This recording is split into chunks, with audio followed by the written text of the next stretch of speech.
Welcome aboard Skylark Outdoors here, and today we're reviewing the Sailfish 272 center console or Sailfish 272cc. Now this one is listed in 2024. This was at 189 or 199,000 at the Bay Harbor Boat Show in 2024. And I will say any time that I've been on one of these Sailfish boats, I have been fairly impressed by some of the standard features they have that are included in the boat. Now you've got your live well here in the back. Really nice construction. I always love the clear door on the live well so you can see what's going on in there. Now it's got twin Mercruisers on the back. You can also put Yamaha on the back there, and it's got a max horsepower rating of 500 horsepower.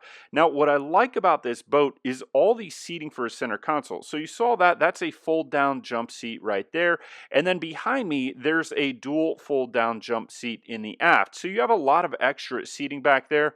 Once again, you've got another live well, bait well there, or you've got kind of like a storage cooler for ice if you want, and then you've got a wash down sink bar area, couple of cup holders there, and then you've got the helm. And this is one of my favorite pieces about this boat and this center console. Just really well laid out helm right there, and then you go around to the front, you're going to have a head behind this seat, and just a lot of seating on this size boat. This is a 27-foot boat. You've got your headrests in your bow, and what I like about this, those fold completely down and give you a nice level seat platform, and there's nothing you have to remove. You just push those down and they go down, and then right here you've got another seat right in front of the helm, and then you do have a generous size head, I would say, for this size boat.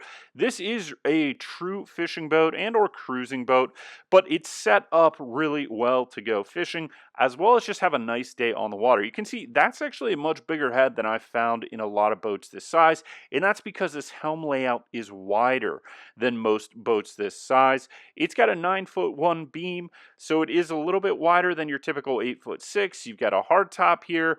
I love how high up the glass goes in the front here. You've got a little storage compartment up above, and the helm is just laid out really nice. 4 cup holders, which is great. Sometimes you want to have your beverage of choice in a water, or sometimes you want to have a beverage and your phone and put them in the cup holder. You can do that here. The seats are really nice and high up, so even if you're on plane, you're going to get a nice view. Everything is just clean and well thought out here. You've got a little storage compartment up there at the top. Throw in an extra marine radio or GPS or emergency beacon or whatever. And then you've got this rear seat here that you can fit 2 people in as well. And then you've got a walk-through door on both the side of this as well as the rear of this. And what I love about the side platform door is if you are fishing and catch a large fish, you're going to be able to get that fish in much easier because it's lower to the water than the rear platform or coming over the transom, which is really, really nice, especially when you've got outboards on the back. With most fishing boats, that's the case. If you're trying to land a large fish, having that access door on the side really does make a difference, as well as it's going to make it easier for boarding and getting on and off the boat, as well as docking if you have the option for the side step or side door, as well as the rear transom access. So you have both on this. You've got the rear transom access, and then you've got the side door. Now, something that a lot of people don't think about, but actually does make a big difference, look at these seats. They have an open seat back, and you'd be surprised how great that is of a feature and not thought of in a lot of other boats. If you're fishing in very humid, hot conditions, it is nice to have an open seat back to kind of cool off your back, cool off while you're sitting there, let some sweat evaporate, as well as you've got the seat that folds up and down so you can stand, sit, and or you can sit. But you can see it's a really nice cushion there for if you do plan on standing up. Some of them are not as generous as this.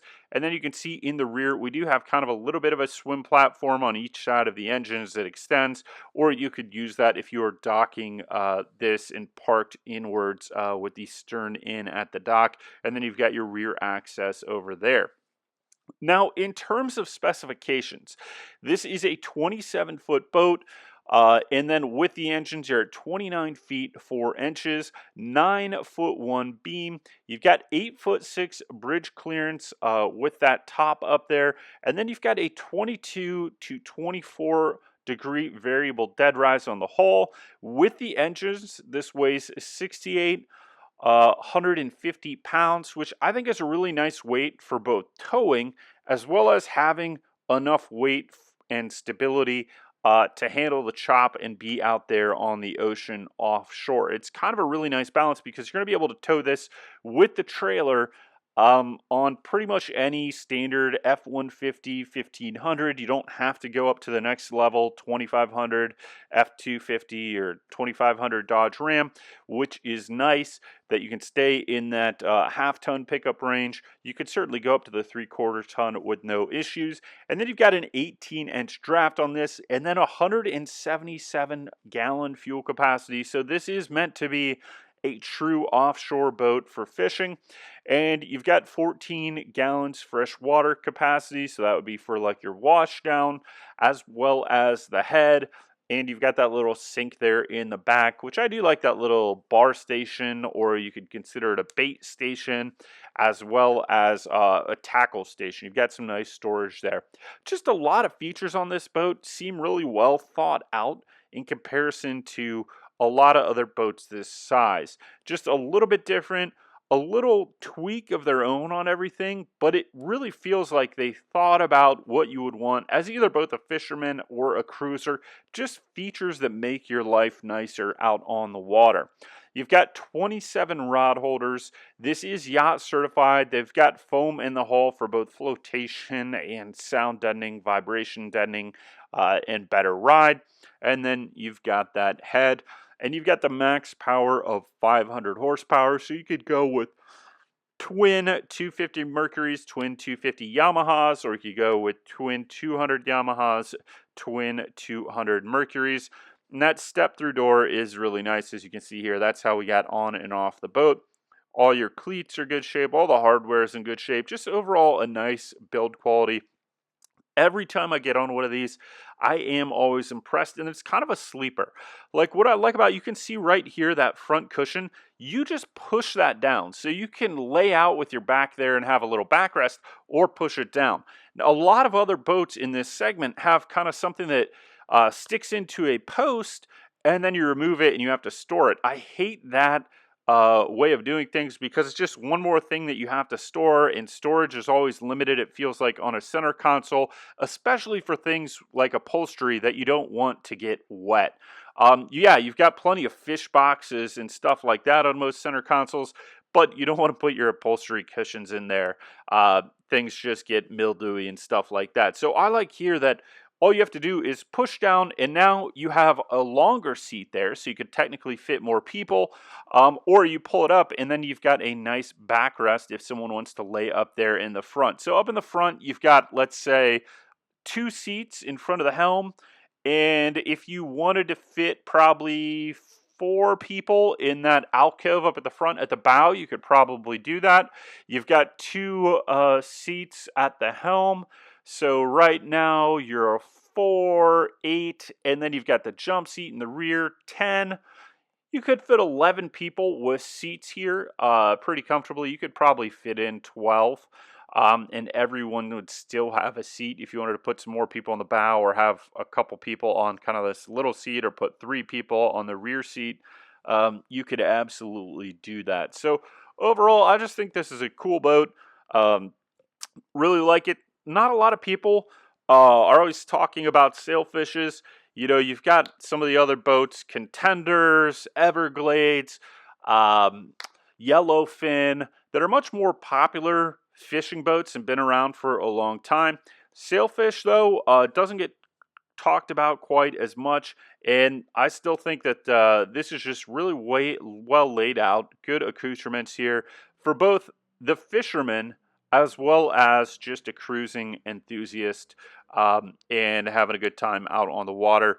But with 27 rod holders, 177-gallon fuel capacity, you can go anywhere in this. And the other thing that I really like about this, now that we're sitting right here up in the front of the bow, is you have a really high transom and gunnels that are going to give you a lot of depth in the cockpit and a high-end dry cockpit ride.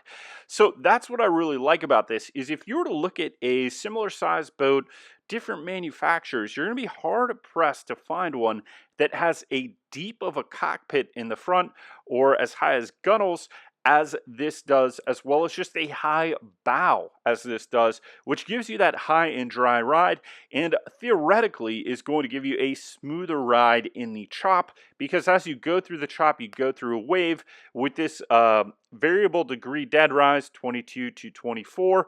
What's happening is you go through, and because you have such high gunnels and a high bow, what's happening is that you get more displacement and cushion as the boat is submerged further. So the boat flares out there at the bow, and as you hit that, it's not all of a sudden just a steep drop into a wave. What's happening is it's variable displacement on the front of the bow there, and that's designed to help cushion as well as give you more buoyancy as you go through the chop in a deeper wave. So overall, just a really cool design, and if you get in one, take a look at the gunnels on this, take a look at the bow, and see just how deep that cockpit is on this, and it feels really stable and safe and secure in there as you move towards the bow of the boat. So something to check out if you get a chance to look at one of these. So thanks for watching this review of the Sailfish 272cc or the Sailfish 272 center console. And if you want to support us, please check out in the description below. We've got links there to make you a better boater, some classes, as well as we've got some recommendations on products we use or other videos you may be interested in other center console boats of this size or this style, as well as just overall boats in general. So thank you for watching Skylark Outdoors, and we will see you next time.